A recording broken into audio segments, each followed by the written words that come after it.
Hello, and welcome to Tales from a Sex Store. I'm Hazel, and I'm here with my co host, Billy McWilliams, and a special guest, the foundress of the Ojai Collective, Hannah Wilson. Yay! It's so, yes, that is all true. Welcome. This is going to be a very heavy subject today. So serious. So serious. Mhm. Yeah, So, Hannah, I would love to know all about the Ojai Collective. Please tell us. we were discussing it when before we started, and I said it's the Center for Healthy Sexuality in Montana, and Hannah's like, "That's too much. That's too much. So let's just call it a bright spot, a beacon in Montana for healthy sexuality." Uh, for a long time, it was kind of the only, right? Yeah. Yeah, Um, and I think that's something that has to be considered in this conversation is for so long, Montana, one, is rural. Two, I think there's a lot of ways that we're still small town.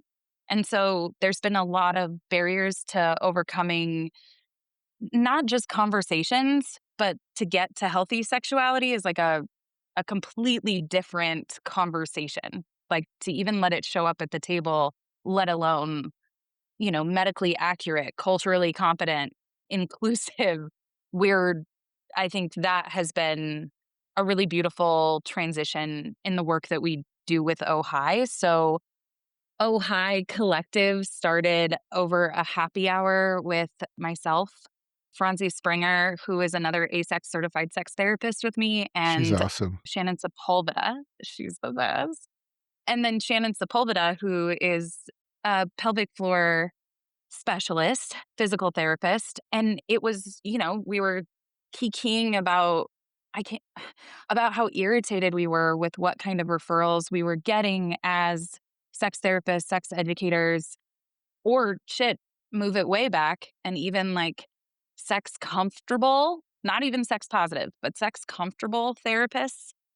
Right, And we wanted to do something different. And so my love is education. And so we started leaning in with offering education through like a lunch and learn kind of model.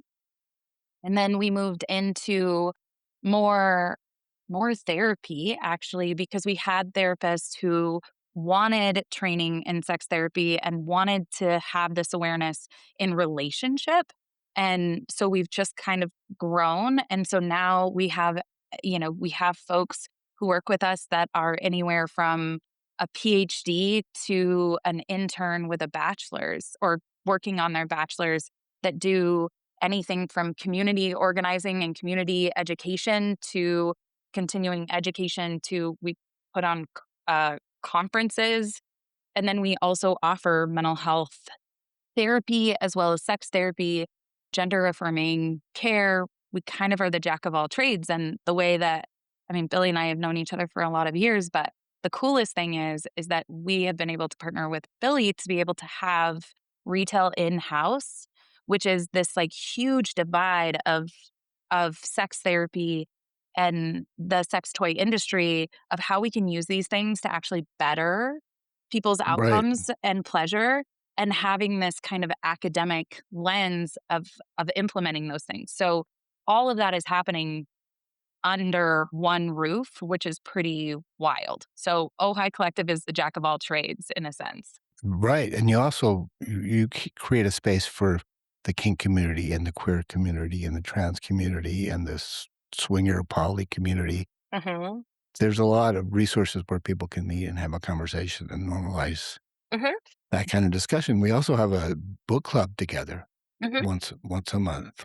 So Hmm. yeah, it suddenly became the place, Became a thing. but it took a lot of work. Hmm. Yeah, Yeah. Yeah. So it's kind of evolved in so many really beautiful ways. And it's so interesting being the foundress of it, but being part of this collective and this like just this group of fucking badasses that are yeah, bought into the vision of like let's have a conversation, let's connect, let's be more relational, let's be informed. Um yeah. that is so Yeah. different. Right. I love the education component of what you're doing, where you teach therapists how the language to use in terms of healthy sexual communication. Hmm. Yeah. Yeah.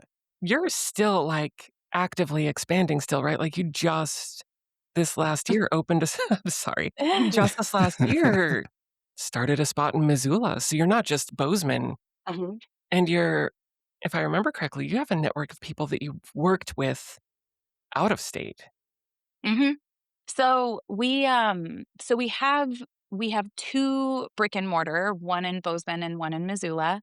They're very similar. So we have therapy offices, and then we have like an event space that's a curated, like comfortable space for group or education. And we do that in both places.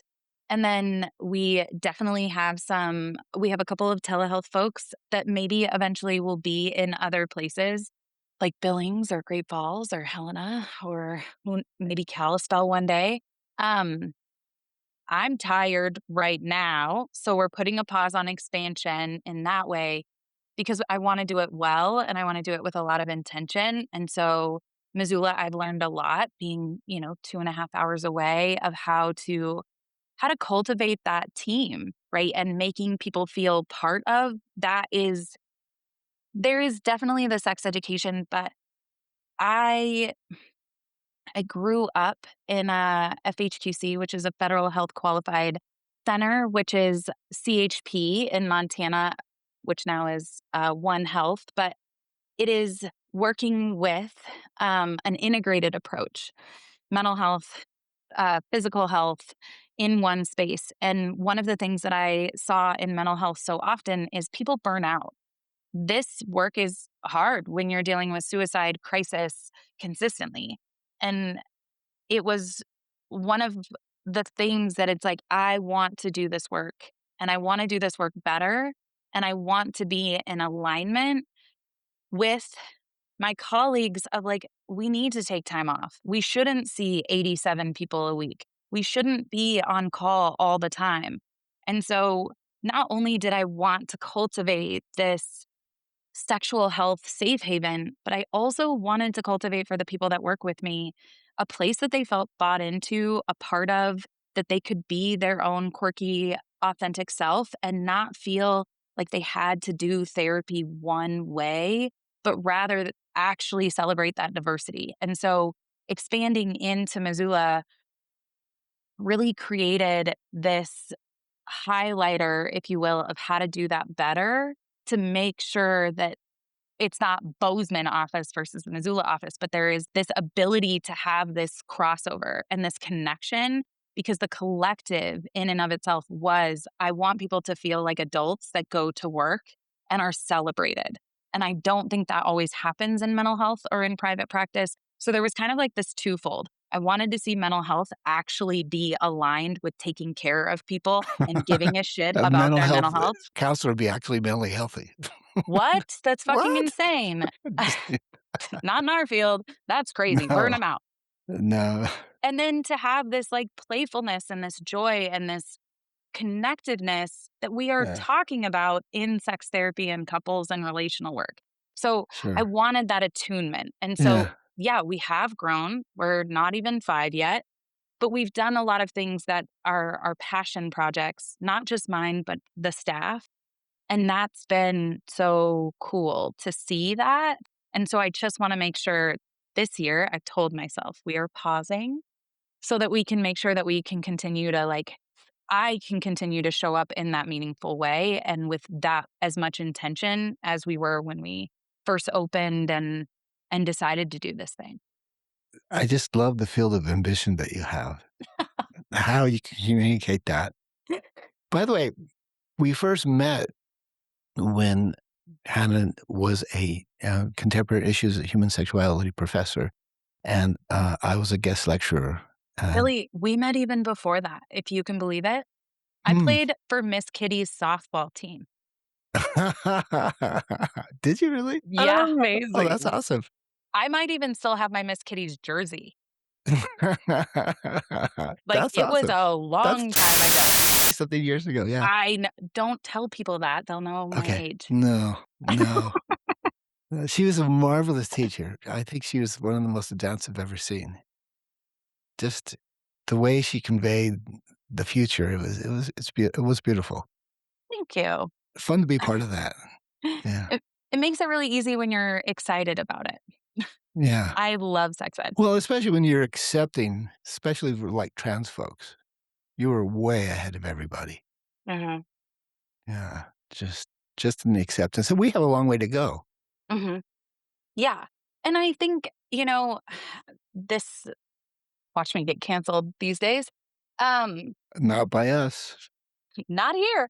I think, um, I think that's something that has been really wild. I lived in Seattle for a long time, and I had more access to education than I would have in Montana to really be leaning into that forefront of like conversations of gender affirming care and how to do that meaningfully.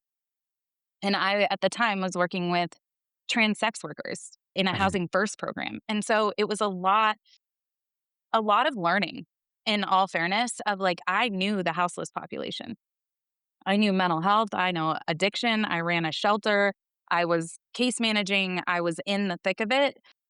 To move to Housing First as part of that program was really interesting because not only did I have a lot to learn in like how things change when we provide people with basic needs, right?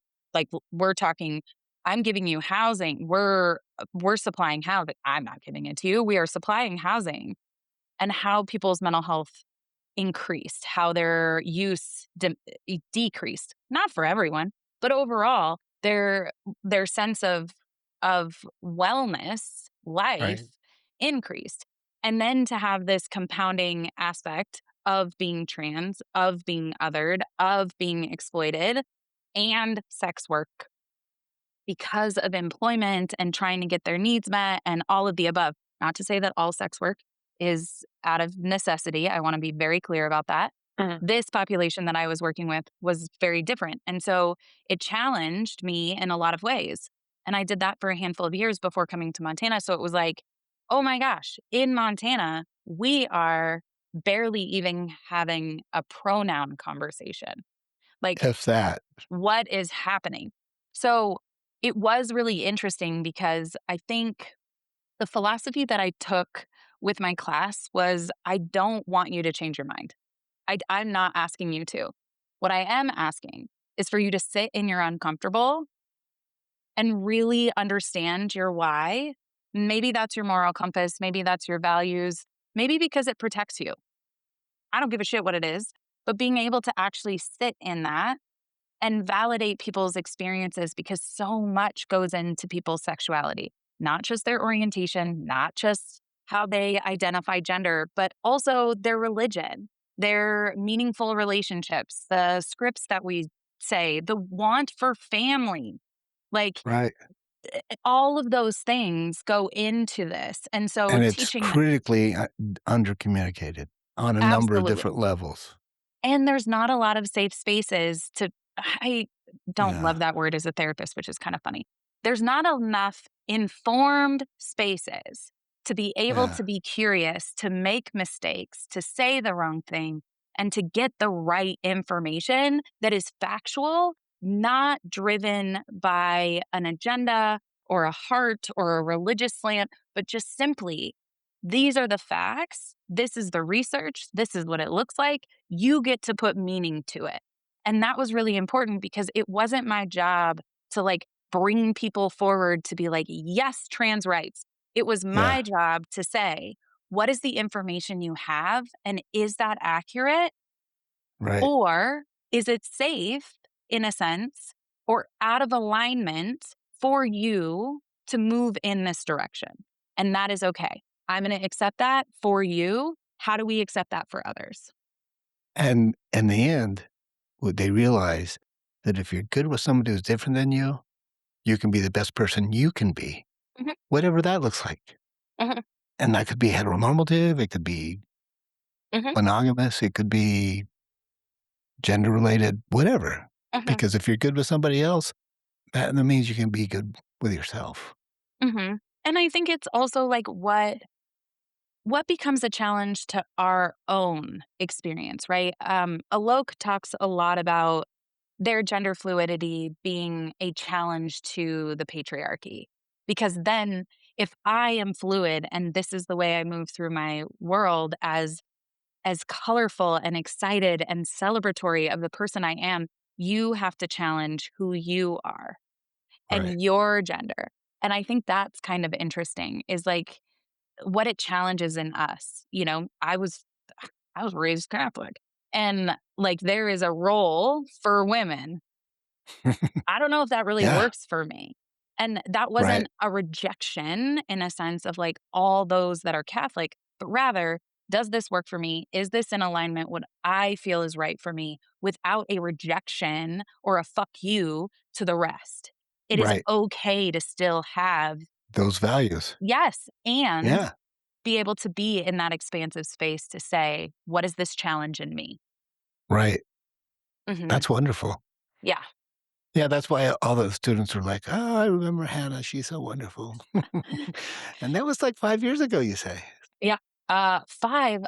I haven't been at MSU for, yeah, 5 years. And then I was at MSU for 7. So Yeah. it's crazy. And I think Yeah. you were talking about intentionality in growing the business and to cultivate the type of business.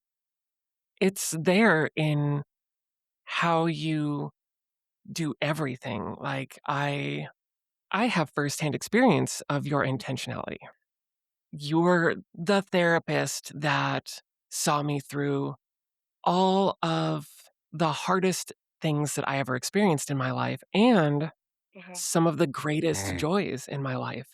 And mhm, intentionality is it was there. It was always there. You were, making space for things. You were not imposing anything ever. You were always helping me to understand my experience of my truths.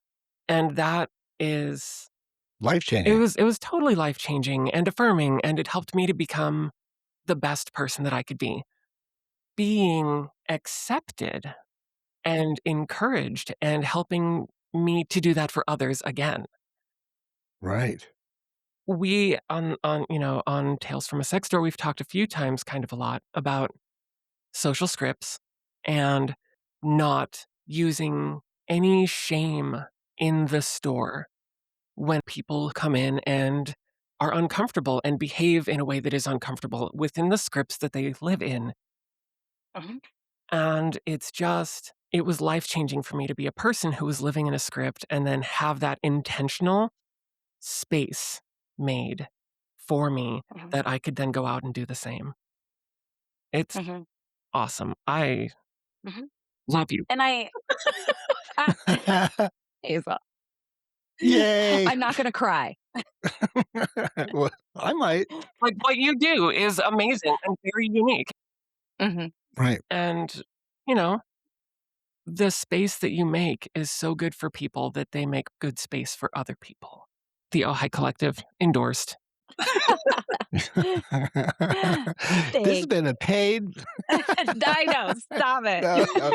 Hey, I think of it this way, Anna. You've been doing this for almost 5 years, pretty regular sex therapy, a number of different people and flavors.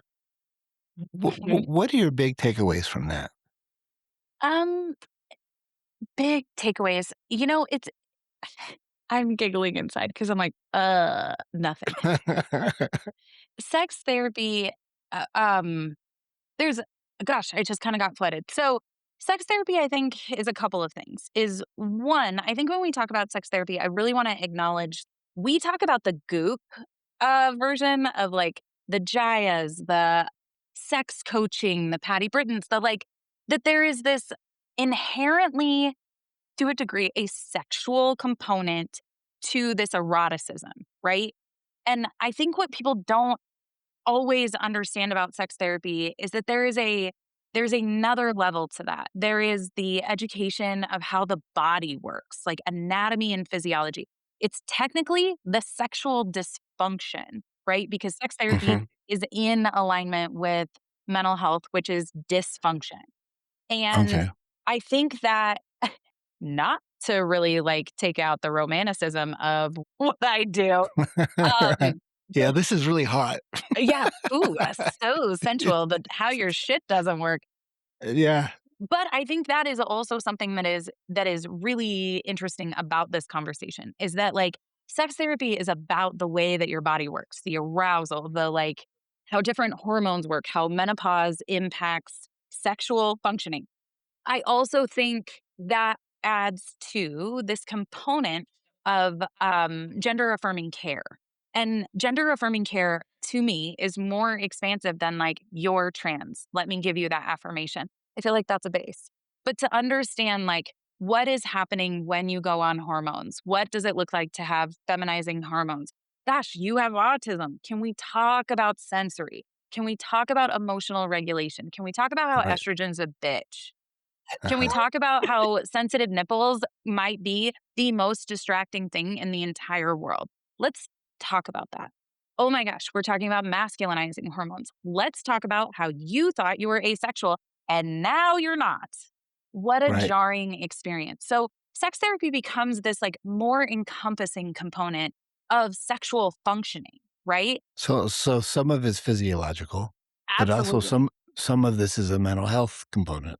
So then you get into the mental health, which is what we all have a baseline for. And what I think about so often is the ways and the scripts that you guys are reflecting on, but also the like habitual nature of us taking care of ourselves and the avoidance of pain. Right. Pain that we know is easier than pain that we don't. And pain is inevitable. Yet, as humans, we work so hard to avoid it. Instead Right. of pain is just a part of life, suffering is what we choose. And the Right. suffering component is so often what people live in, right? Because of past trauma or shame or some combination. Or just this want to feel like we belong. Right. And so I'm going to, as an ADHDer, I'm going to be less. As someone who's depressed, I'm going to isolate because other people are uncomfortable. Um, as Right. what I believe, a kinky person, I don't ever want to make my partner uncomfortable by asking for what I really want. So I'm just going to ignore that part. We're going to Right. suffer instead of the like having an opportunity for growth, discomfort, maybe pain Right. because it's easier to know what suffering I can put myself through, what pain I can endure than the unknowing of pain. And I think that is a lot of the work that I end up doing is, to speak to kind of what you said, Hazel, is like the want for the authenticity, the alignment, the attunement of what is right for me as an individual, Right. recognizing that we have influences elsewhere, but I am what make it unique to me. And I think that's the part that is so important in education and therapy is that we want people to find themselves with information that helps them do that while Right. recognizing the avoidance of pain, shame, same thing. The Yeah. avoidance of pain is what is keeping us from really engaging our most authentic selves.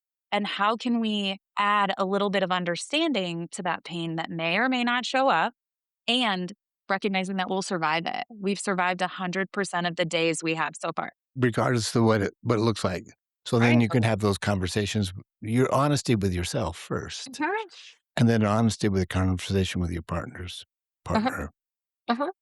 and then how you move forward for that physiologically, mentally, Mhm. socially, all those. Yeah. Mhm. It's gotta be incredibly rewarding when it Sometimes. works. Yeah, yeah. um, yes, it's so funny because I've had these conversations is like, you get people for 1 hour a week, if you're lucky, sometimes 1 hour every 2 weeks. And so the truth is that they condense their bad, right? So the Mhm. bad comes into my office Right, and you're like, right, oh my God. Couples, same deal. Is like, I'm going to get them in the fight, not in the growth. And so right. I have to kind of balance that as like, I get you 1 hour out of 168 hours a week. Of course, it's going to look awful in this space. I Yeah. also am a rational person to believe you wouldn't be in this relationship if it was this god awful all 168 other hours. So, Right. and we often don't get to see the outcome of when it's successful because we see the struggle. So, Right. it is because they keep coming back.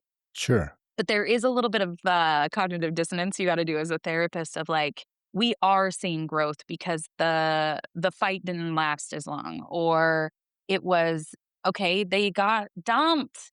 Ugh, that's a Yeah. lot of pain, but also, fuck, you put yourself out there to even date someone in the first place. So it Right. is a lot of that, like challenging of like what's presenting, how we show up with it. So it is kind of bittersweet sometimes. We get the hard for sure, Yeah. because that's why you're here. We wanna help with that. One thing I really respect is like doing that. It's almost like you absorb their pain and their suffering by listening and being empathetic. And Mhm. if you do that with intensity throughout the entire day, that's got to really work on your psyche if you don't have a very Mhm. mentally healthy life. Mhm. Totally. And if you don't have a strong enough culture, it can get really chaotic.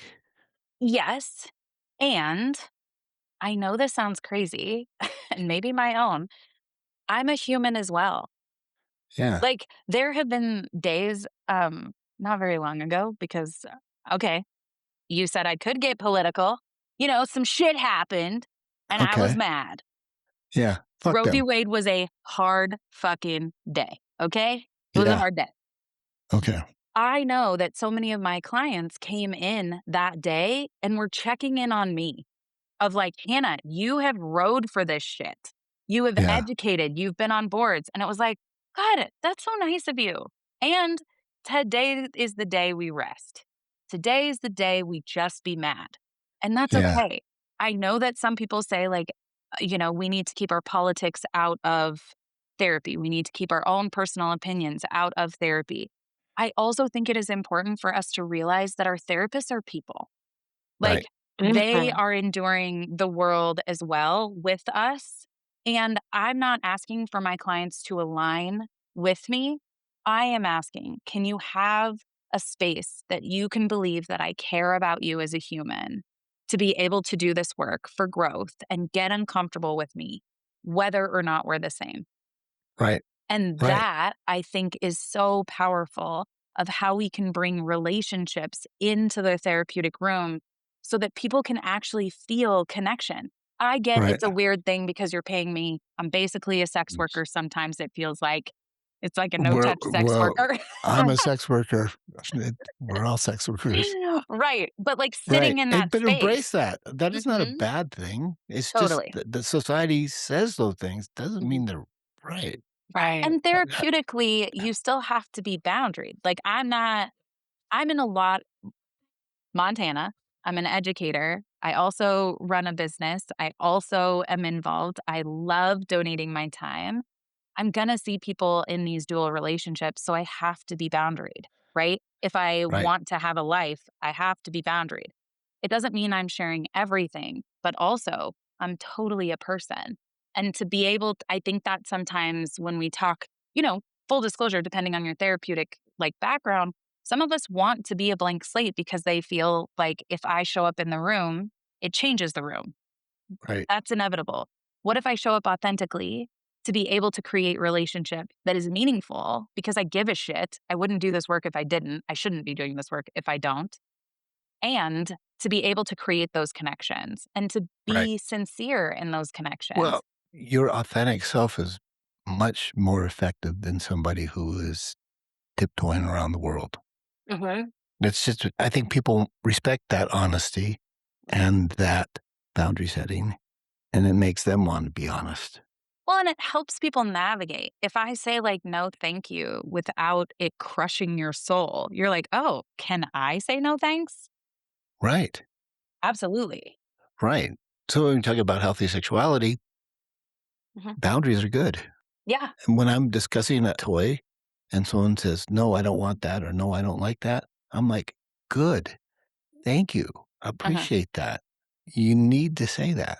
Uh-huh. Yeah. That's wonderful. It's like boundaries make good partners. And if I can like backtrack that, this is like a weird soapbox I've been on for a minute. Is Go. We love the soapboxes here. I'm having one right now. y- I'm pretty open. I have ADHD. I've had it since I was a kid. I've been medicated for as long as I can remember. I'm doing my best. Uh, and um, it's really interesting because it means that I also have clients who are neurodiverse. Like our brains work the same.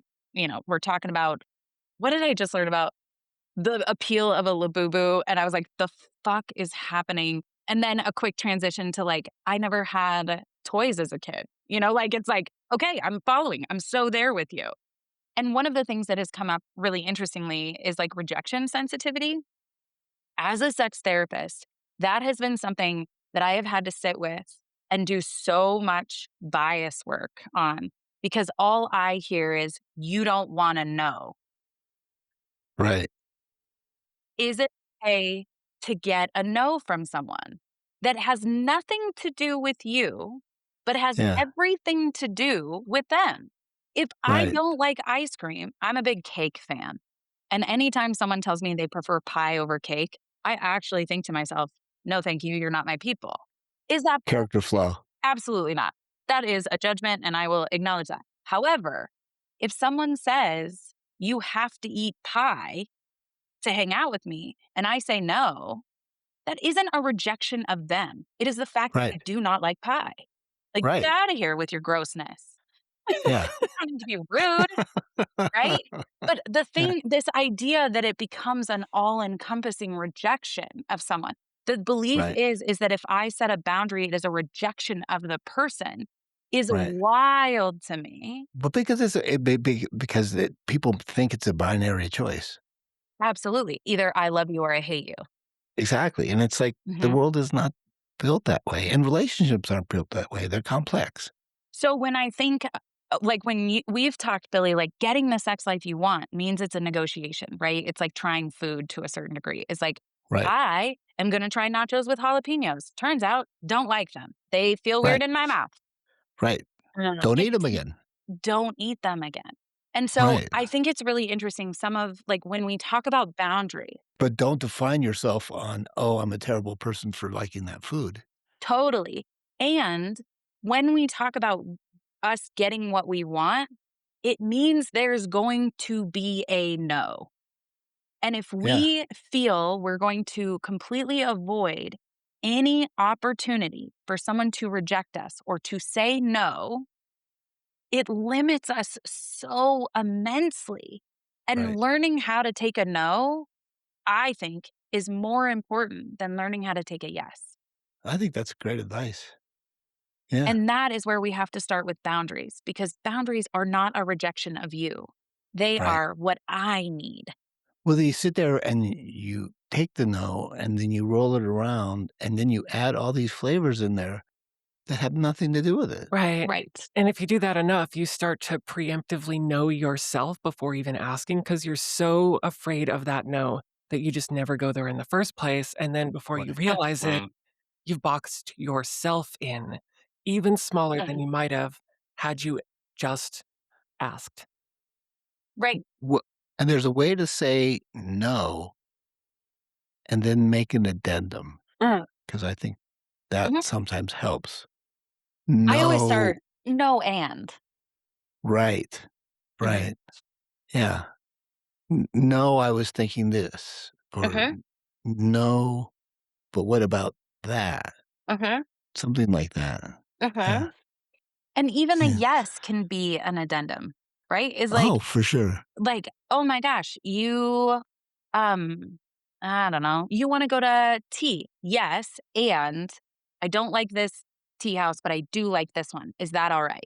Like Right. it's that expansiveness that I think you're talking about as we get into that binary either or, yes, no, instead of it's a yes and or a no and. And Right. it's not a no and this is why. You don't need to Right. justify. It's just a no and Right. this is what I do like. And that is something that as a sexuality educator, as a therapist, I'm constantly in this space of like, when someone says no, how are you internalizing that? Right. Because if it's about you, you've missed the mark. The person is telling you about them. It Right. has nothing to do with you as a whole.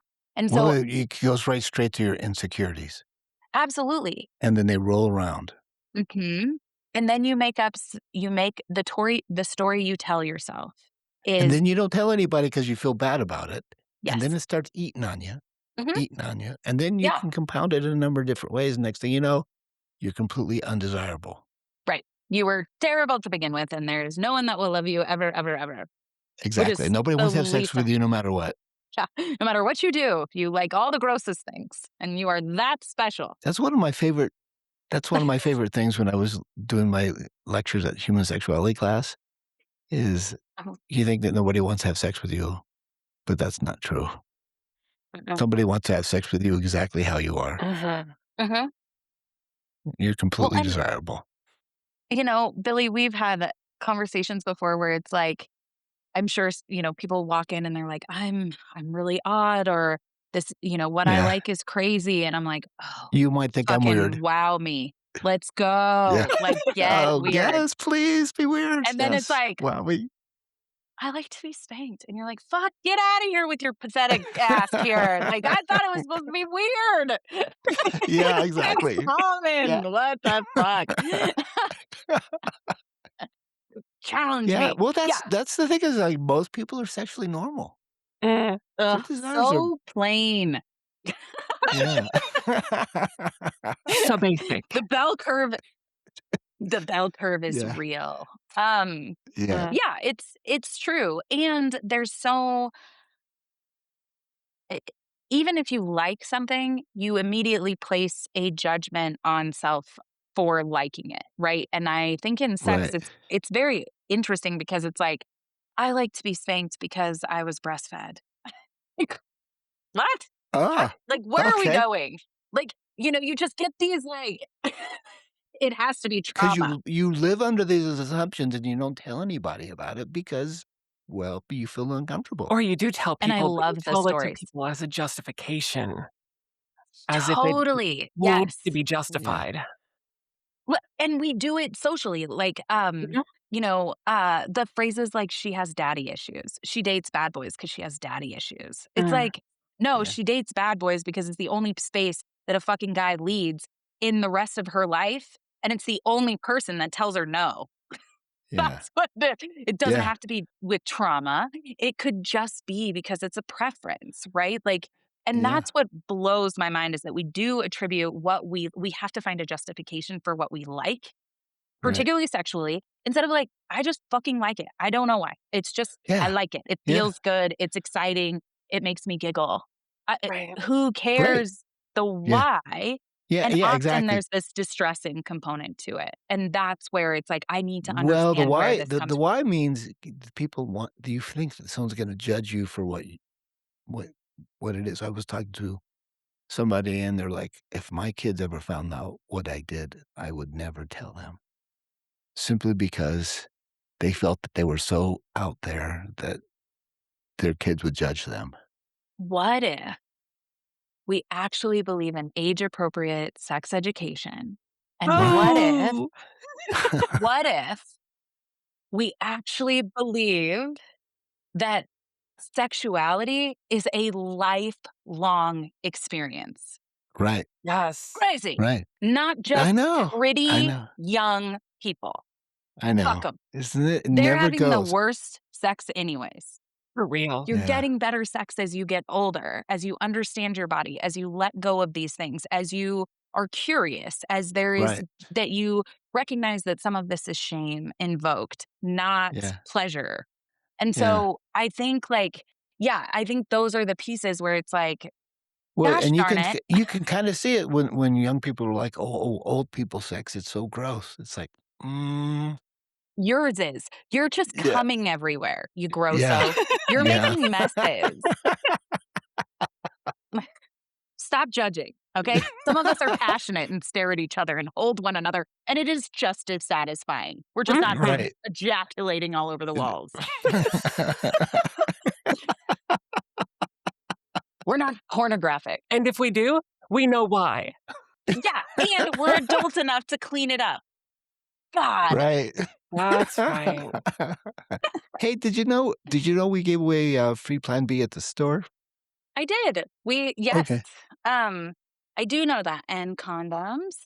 Yeah, And we have condom. yep, because we have Plan B, lube, and condoms here. Oh, awesome. You give away Mhm. Plan B? We sure do. We'll add that to our resources. Yeah. Mhm. So when you freak out, we've got it. Yeah. We have it in both Good. locations. So we work with, Bridger Care here, and then we work with Blue Mountain in Missoula. Excellent. Yeah. Yeah. Excellent.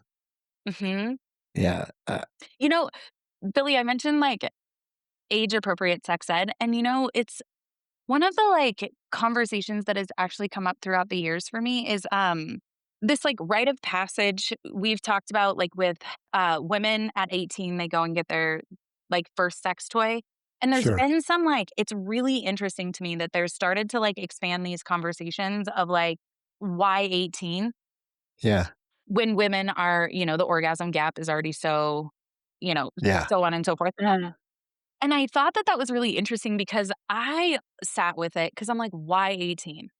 And I Well, for me, it's by the legal age people can come to the store. totally and status quo, Okay? no one challenged it, and in the state of Right. Montana, fucking legislation, I'll get after them another time. However, we have lowered the age of consent to 16 without a Romeo and Juliet clause, which is fucking insane. I Again, soapbox, burn it down. But Okay. 16, you can now consent to sex, but you cannot have a sex toy. Isn't that wild? When Isn't you it think crazy? so I Yeah. just like when I think about and I've done education at different times like with budding mental health therapists and one of the questions I have is how would you talk to a 16-year-old differently about sex or sexual health or healthy relationships or any of the above versus a 21-year-old? And I Right. think it's really wild, or even an 18-year-old, it's really wild that like the age of consent is in there, right? And Right. Right. what makes it different is this like, just to be curious, like what is that? What makes that possible to not get a sex toy, but to be able to consent to sex with another partner? Right. And that's just a structural problem, a patriarchal structure Is it problem. well, I would love to say it's just a structure problem. Yeah. And why is it okay for someone who is 18 versus someone who's 16? Well, and When you we're talking about masturbation, because guess when we normalize the age of masturbation for boys? by the way, I'd like to change the name masturbation. Did you know that the root word of masturbation is to defile yourself? I think that's hilarious and terrible. Isn't it? Defile It yourself. is. So at the very What are you doing? lowest level, masturbation, that word, that needs a change. It's Yeah. shame-based. It's Well, shame-based. everything. I mean, a vagina is a sword sheathed. Like, Yeah. I mean, He's like, I don't know how many times I'm like, stop saying vagina and start saying vulva and clitoris. but depending on what you're referencing, right? Right. For sure, for sure. Yeah, I But you're think those like but you're right about questions. the sex toy, and that especially because age appropriate sex education studies show that you lessen the onset of sexual activity, Coitus. and you It's yes, less academic, so we use coitus. coitus, okay, and less STDs Mhm, and less early pregnancies. mhm. So it's like, why wouldn't you? I think that there should be a vibrator in every sex ed class. And I Well, wanna come back to this real fast, Henny. You were saying, guess what age they normalize masturbation for boys? 12. Oh, they can't help themselves. They're in puberty. You're gonna have hard socks. Yes, yes, very hard sucks. Mhm. I think there's plenty of shame to go on on all kinds of sexuality. I mean, Yes, boys, and that doesn't mean that there isn't more approbation for women.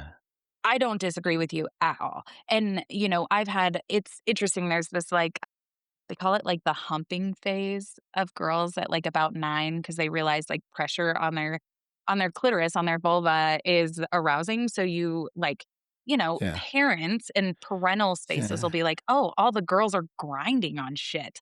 Like, what is happening? But no one actually names that phase of life. But I'm telling you, Yeah. if you have sisters, Yeah. girlfriends, you're learning this, but no one really talks about it.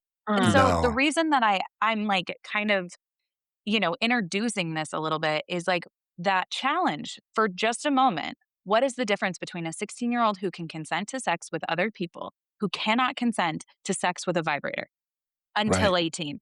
And so I Right. just think it's interesting in this more expansive conversation is what is our own template that we're placing on these conversations, our Right. own discomfort, our own religious background, our own belief of defiling your body, Right. like whatever those are. And I'm not saying there's a right or a wrong way. I am saying, what if we start to challenge these conversations around what healthy sexuality looks like? Because it's not just one way. And it's the kind of thing that, like, this is bad sex ed. What they're doing is that nobody is talking about it in a way so people can address these issues. hmm And I am someone who, as a sex therapist, like I have been specially trained in poly and kink and trans healthcare. Those Right. are my specialties. My whole thing is like education is what empowers people. Hard stop. If I understand how my car works, Right. I can take care of it better. I can maintain the oil. I can do the things that make the car last longer versus when I don't know. As a first time homebuyer, I learned that I knew nothing about owning a house and I've had to learn how to do so many things like replace a hot water heater. What the fuck am I doing? But I had to learn it. Right. I think when we give people more knowledge, we empower them to make different, better decisions for themselves. Mhm. And when we And remove knowledge, we set them up for failure. And I think right. that's across the board. And it comes back to what you were saying about what you do in your therapy is if there's a physiological aspect of it. Mhm. And the we don't really it's funny, it's like I'm doing a fitness program right now, and it covers my sleep, it covers, my exercise, it covers, nutrition, but sexuality is not even involved in any of that. Mm-mm. It's because it's the other. Because Mhm. nobody really knows how to talk about it and classify it in a way that says, well, you realize if you have an orgasm, you're going to sleep better. Uh-huh. Or if you're feeling stressed, Mhm. use a toy. Yeah. But that's not in a normal conversation. Uh-uh. It comes down to education. Yes. And then people can make decisions based off of their own template, their own limitations, right? If we give them Right. the information, you can then apply it in a more meaningful way for you. Right. Well, but then it gets mixed up, and people are like, oh, well, if you're educating, you're going to make sure that you're all going to turn into trans freak poly bondage. Listen, I know a lot about different food and I Yeah. still default to the same fucking food. Cake. I'm also diabetic. I shouldn't be fucking with that shit. And guess who does? So, like, Yeah. uh, it doesn't, I know that broccoli is going to make me feel better than if I eat cake. I Sure. know that shit. It doesn't matter. So, I think this Yeah. idea that I can change your mind is wild to me. I Isn't it? Well, love but that that you tells you a give little me bit that of an much power. insecurity, right? Like, oh my god, it's almost like they're afraid of losing their kids when they really are losing their kids in Right. the terms of, like, not being honest in terms of sexuality and not having a good communication. Yeah, some people are really concerned about their kids. Well, you're losing them. Mm, mhm. And I also think I hate even saying this out loud, but as a culture, I think there's been a significant shift to running on fear Yeah. Oh, for Oh, real. instead yeah. of, like I do not want to minimize the threat that is for people. Period. Yeah. Right? The threats that Sure. women feel on the day to day, the threats that come with dating as a trans person, the threats that, you know, being different in any way makes Yeah. you a target for bullying. I am not minimizing those things. I do think because of the amount of hard we ingest from social media, the pain, the suffering of the world Yeah. is unmatched to any Yeah. generation before us. It is very easy to be fearful right now. Right. And we give into that.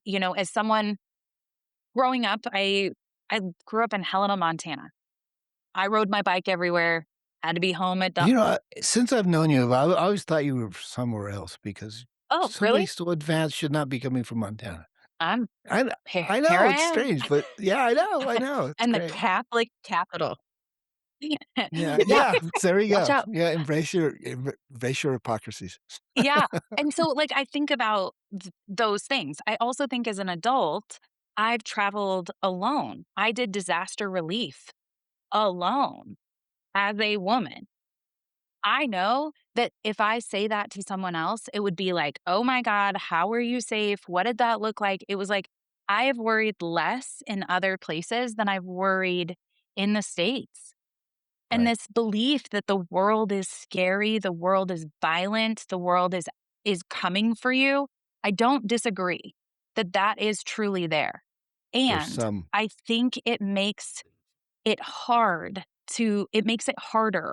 to connect with other people because there is this inherent feeling of fear that I have to protect myself against everyone. And breaks that actually breaks my heart because that's the piece that's hard. Because you're getting me all this unnecessary stress, Mm. and you're also minimizing joy and pleasure and expression, Uh-huh.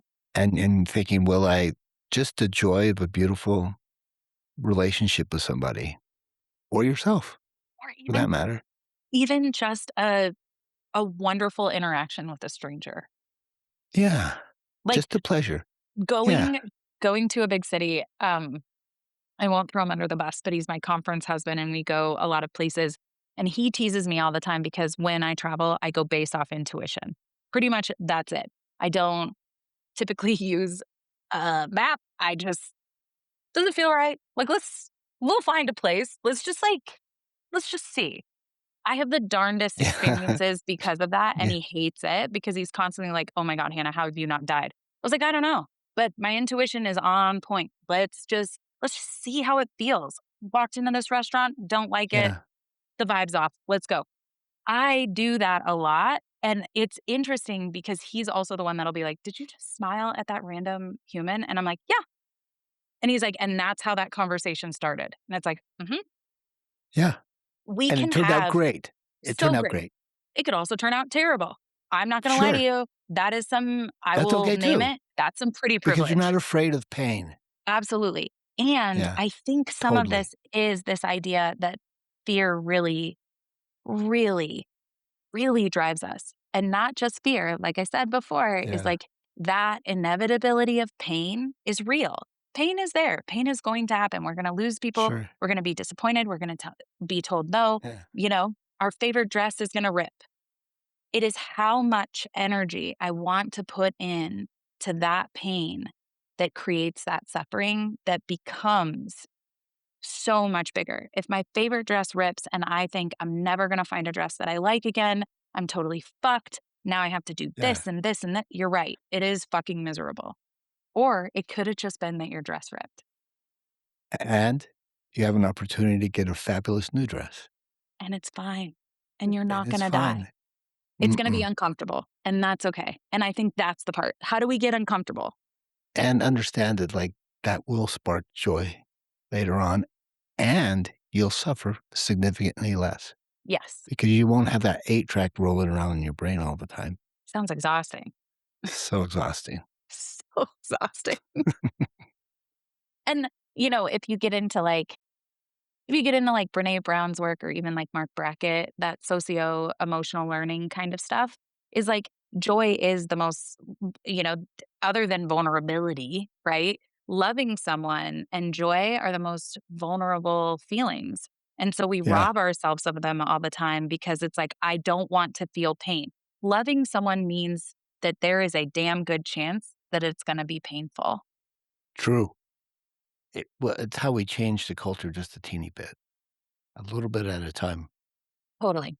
Well, and it's one of the biggest tools that we are seeing recently, and Hannah, this is exactly what you said, is that fear-mongering is so Yeah, effective because we're already Mhm. saturated with it. Everyone's already Yeah. yeah. raw, and so anything People that triggers monetize that. fear-mongering. Mhm. Well, and it's if you're confused or disoriented, you don't know what to do first or what, I've playfully said, I don't know what soapbox to stand on. Am I on sex education? Am I on abortion? Am I on healthy sexuality? Am I on regulating fucking mental health? Am I on Medicaid? Jesus Christ. I think I've done more Medicaid work this year of like ensuring that people have fucking insurance Yeah, and access to healthcare more than anything. So right. it's Which what takes away from doing the real work. Not the work not that that I'm it's not actually stoked about. right, Yeah, right. because of access. So I just want to like name that fucking pick a fire. They're all burning. We have so Yeah, many and yeah. it is hard. It's gosh, I think of like and Hazel, maybe you can speak to this because I know we've had conversations about like the importance of trans joy, Yeah, being in your joy. This is a very Audre Lorde approach of like you living your most authentic self in joy is the rebellion Right, yes, when everything's fucked. yeah, yeah, And I think that in a world of sex therapy, of sexual health, of sexual education, of a sex shop, we are providing some of that joy and understand that this is so it feels fleeting. All feelings are, right? No feelings are permanent. It is how we find our rebellion. It is how we act in a menace way. I'm going to love you as a human, even if I disagree with you. I'm going to treat you as a human, and that is my rebellion. That doesn't mean I love what you're doing and I don't like your behavior. I do love you as a human. And I want to understand how we got here, right? And that is this is the menace. This is, I'm not going to bend because you want me to feel less. I want you to go elsewhere and find less. Like, I'm not keeping you here. And that's that right, part that, like, I use the phrase like trans joy, queer joy, because I think that movement is so beautiful of like, I am going to live my life and find joy in it, not in spite of you, but despite your efforts to ruin my joy. And I think that's the menace work.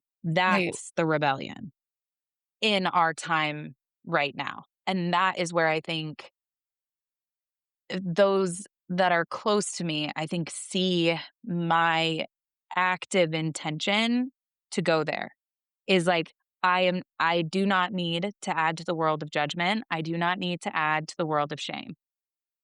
I can play with you and be like, that's terrible. I am not going to make you feel less than to prove my point because that's not my goal. My goal is to hold those spaces of joy, of pleasure, of celebration and celebrate those moments because we don't get a lot of them. And that is what keeps us going. That is the rebellion to me.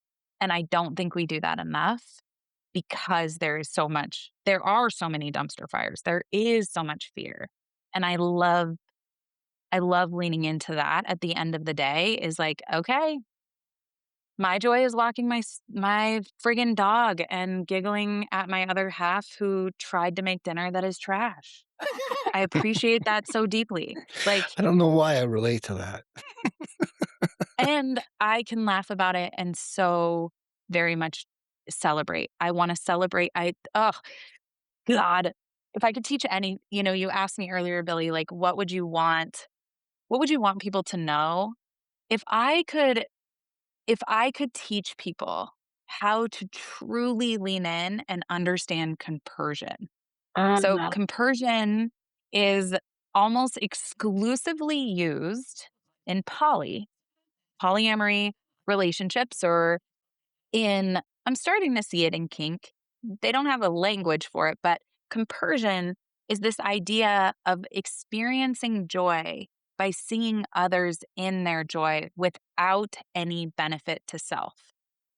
So we experience compersion, I think, at our root when we watch kids play, right? When they're in their element and they're just so stoked about the box that the toy came in. And it's like, ugh, I wonder what that's like to just be uninhibited, right? There's this compersion feeling. If we could teach that, if we could really lean in and educate people of what it means to be relational and to be able to experience compersion, to feel joy by experiencing someone else's joy without it taking anything from me, but just experiencing that, I really think the world would be better. I think we could lean into more pleasure. I think we would get more comfortable with pleasure. I think we would celebrate joy instead of trying to take it from one another or hindering it. I would love to see more compersion in the world. And I don't think we see it enough. 100% agree. Absolutely. And That's how I'm going to change the world. I think that the hardest part about compersion is that in order for a person, I think, at least topically, to really experience compersion, they have to be detached enough from their Mm, personal shame about whatever they are seeing and feeling good about in order to mm, experience it truly, right? Like, if a person sees somebody else doing something that they would love to do, or that they are excited that a other person is excited about, but they have judgment on it as to whether or not they could do it, that hinders their ability to just experience that compersion. mhm. And then that judgment starts screaming. Well, and I would Right. take it a step further. You have to get away from your own shame, but you also have to get out of scarcity. Yes. That your joy doesn't take away from mine. That Right. joy is Right. abundant as fuck. So is Right. sadness, so is fear, so is anger. There is a But why never not ending provide more joy?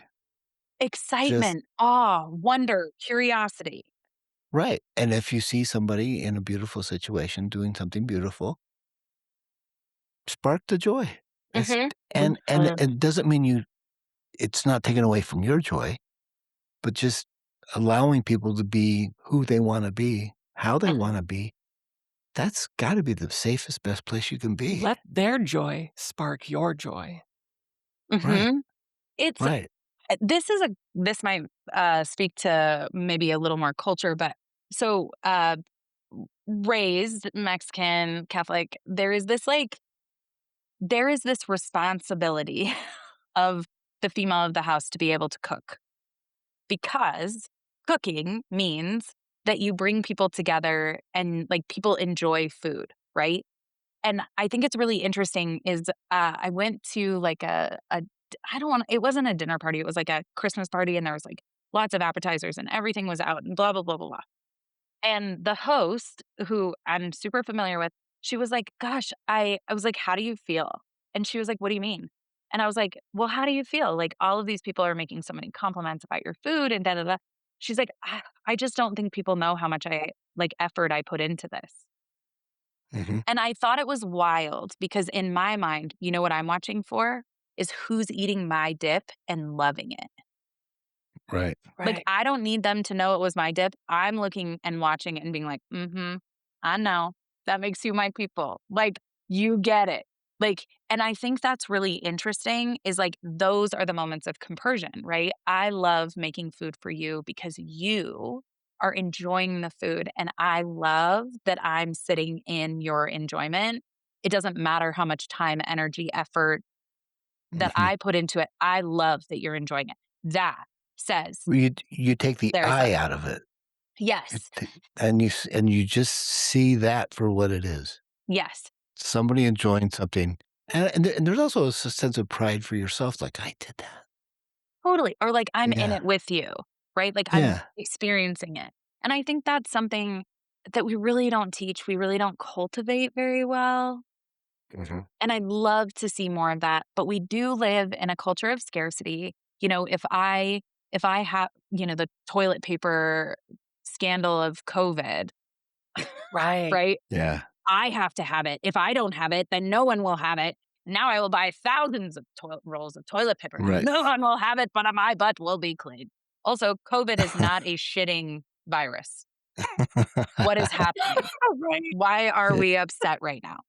Yeah. So I just think it's really interesting of like that scarcity is so ingrained in our culture as Americans is like, I'm not going to have enough, or like, if I don't get married early enough, I won't have this. If I don't make enough money, I won't have this.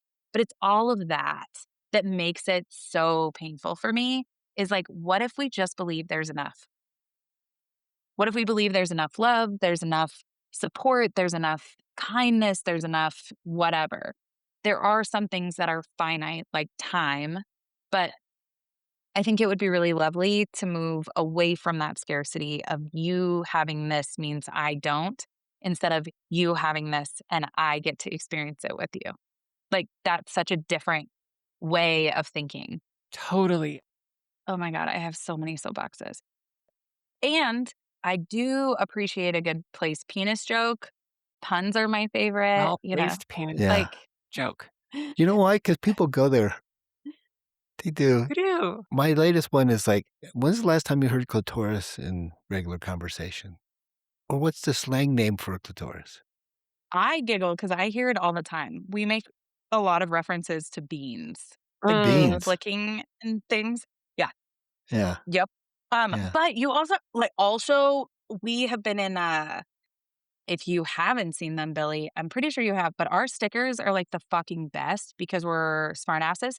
And so we've been in like season of like making new stickers for Ojai.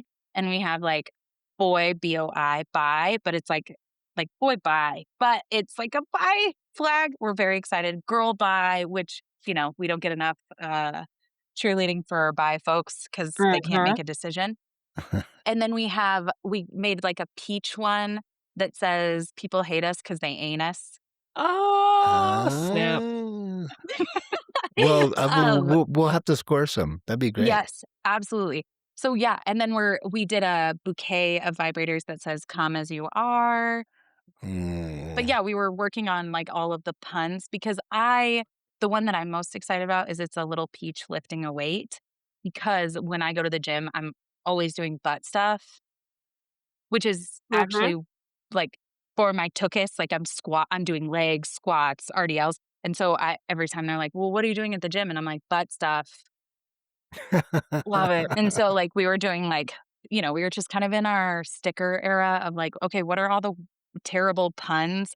We also made I will not out her, but she will know exactly who they are. And we were talking about like names for vaginas, and their boyfriend called theirs a critter, dead. And then another was like, oh, I call mine Fat Ma. And so we were just like, like all of those like fun, ridiculous, like I'm like, mine is referred to as a cave of wonders and nothing more or less. Because we were talking about doing like a sticker pack of like all the things that we've heard, vaginas called. And then it was like, okay, well, we're clearly not the best group of people because we have critter, fat ma, cave of wonders, the bean. Like, we might not be the best ones. No. Well, yes. Maybe. I also have referred to the clitoris as a pterodactyl, Oh, is the that's shape good. it is. Yeah, it's totally pterodactyl. Huh. And you've heard that they've remapped it. Mhm. That was cool. I don't think it was really like groundbreaking, other than it proved that the dorsal nerve goes right straight to the clit, and that's the thing that works. Well, because, a woman had to look for it Mhm. as a urologist to even get it in 2000 to then move to like the full anatomy of it Yeah. 25 years later. And then they had to say, "Oh, well, this is why it's valid." It's like, "Ooh, Oh, fucking yeah, soapbox, women's they health. What yeah. the fuck? Light it It's up, only Hazel. That's so 2026. many. Awesome. Yeah. Jesus. So many, but that's okay. That just means we have room to grow. Right. Totally. Like doing And butt we stuff need at the so gym. many more people. I So know. much Go more do butt joy. stuff at the gym. Mhm. That's what I do all the time. That's what you'll see me doing. Angry about it too. I had a sticker that I designed for the 5th anniversary of Erotique that had a little butt on the back, but it was designed to be put on the bottom of a ketchup bottle. So you would turn it over and you Yes. would tap it. Perfectly. Can we bring that back, please? Yeah, let's Yeah. bring that back. Why not? It's really good. Bring it back. Give it a little Oh spank. my gosh. I think where was I? I think I was in like St. Louis and there was a big Wu Tang fan over here, but it had like a uterus Yay. that said Womb Tang. And I was What? like, fuck yeah. Mm, That's your tribe. I know. Some people are fucking funny. Yeah. Dang it. I want to be funny. Well, at least you recognize You've got good you're stuff. funny and it's What stuff was funny? Listen, That was funny. I can throw in a pun or two for sure. Mm. I can do it. Mhm. But I'm also just weirdly comfortable with sex. So it automatically makes it funny because I'm like talking about it like it's, dinner table and people are like, Right, right. Right. We do that too. It's like we talk about all this stuff and it's normal. "Mhm, And then other people are like, "What?" I But know. that's okay. That's all right. They hate us because they hate us. Yeah. Yeah, They that's hate the us because truth. they ain't Like, us. yeah. hmm It's funny. And I think that's just I mean, that is how we can show up without doing anything is Mm, just getting comfortable means that other people can. Yeah. The right. fact like when I get introduced as a sex therapist, the amount of people that will tell me their life Yeah. is like, I mean, Billy, you know it. Hazel, you know, it's like, Uh-huh. oh, I work in a sex shop. And it's like, oh my God, I have 1,000 questions and I got this lemon and it Yeah. was shit. But Yeah. what do you think? And it's like, oh my God, okay, let me shift. Like Right. Right. the amount when you normalize it, it's so quick to be normalized by those around you. Right. Well, I And think there's a that's hunger for a fucking good, rad. honest conversation. Mhm. Mhm. People just wanna just to be And it's yeah. fun. It's like you can We come at wanna it. belong. I've got 3 different gears for those conversations, right? I've got make this as boring as possible so that this person who is highly sensitive to this situation is totally fine with it from here on out and Yeah. isn't overstimulated by the conversation. Make it super funny and really draw the crowd, or speak to experience and normalize it. This is Mm, how it's been for these people, and this is how it's been for these people. And Right. honestly, if you want my personal experience, it's been like this because I don't care about talking about my experience as long Right. as you're comfortable hearing about it, mhm. Right. And And don't make it a thing right, because that doesn't need to right. be. There's just no stress about it at all in any 3 of Yeah. those. I mean, that's one of the joys of what I do. Mhm. Mhm. It's just making people feel okay. Mhm. Normalization of Yeah. something that everybody's doing, and they're trying to keep it Yeah. secret as if nobody's doing it. And we're all out here doing butt stuff. Butt stuff at the gym, Well, next time I squat, I'm gonna laugh. right? Next time I do my squats, I'm gonna laugh. Yeah. Yeah, my other half, like, called while I was at the gym, and he's like, "What are you doing?" And I was like, "I'm doing butt stuff," but I kinda forgot that, like, other people could hear me, and then this guy looked at me, and I was like, I'm trying to get a bigger butt. Will you just leave me alone? Like, don't Right. look at me." Uh." But it was Not like, for "God you. damn it," and so yeah, ugh, no one asked. But, Yeah. yeah, now No it's one like, asked. "Sorry, guys." Yeah. Sounds are the best. Yeah. Oh my god. Yeah. Yeah. We're all out here doing butt stuff. Yoga Whatever has done really flavor. well for me. I've like literally 15 minutes of yoga every morning without missing a day. 15 minutes. Yay. I'm out here doing hip thrusts, Oh yeah, well, I mean, hating the world. the yogi that I follow also like does Pilates, and so she'll like do Mm, a yoga Pilates fusion, mm. and so you get some good thrust in. Great for your pelvic floor. 100%. Get Excellent. after it. You can stop the flow of urine. Totally. Pick up a kidney bean. Right? Right? Kegels. My God, gosh. this our world is weird. Bodies are weird, but they're also Oh, fun. so gross. So gross So and So gross. also fun. so excited to have you here. It was a wonderful conversation. You are uh, you're a light, a joy. Thank you. Absolutely. I mean, I've been looking forward to this Yeah. conversation since Billy and I started talking about even starting a podcast, potentially, maybe. And I was like, we've got to Mhm. have Hannah on. We have to Yeah, have when you Hannah guys on. do a when you do a Q&A, I'm here for it. I'll give you the weird education on the background. Awesome. We could do a live Awesome. event. Oh my god, I would be so sweaty, but I'll show up bells and whistles for sure. I mean, like live remote. Oh, right, okay. Right.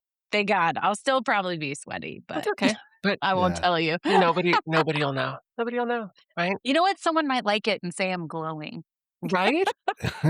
Someone wants to have sex with you exactly how you are, even if it's sweaty. Hey, so many people. That's what I Right? just walk around So freaking believing that many. So everybody does. many. Right? Just batting them away all the Eh, they're time. Like, get everywhere. out of here. I know it's magical. Oh, God. And wonderful. I'm so special. Oh my gosh. So silly. But thank you so much for having me. And I'm Uh, happy to like support all of these conversations. Thank you so much for being here, Hannah. Oh my God. yes. It really Yes. has been overdue. Anytime you want to come back, let us know. We'll make it happen. I'm about it. We've got all of the recording time, and you have so many untapped soapboxes that I'm excited to air. Yeah, it's true. We'll take one soapbox at a time.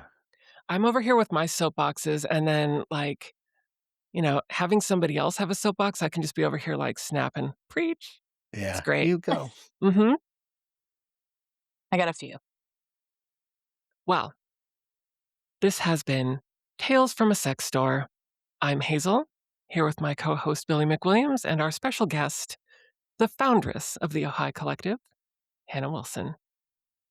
Happy orgasms, Happy orgasms. mental hugs. Metal hug. Ew. Bye.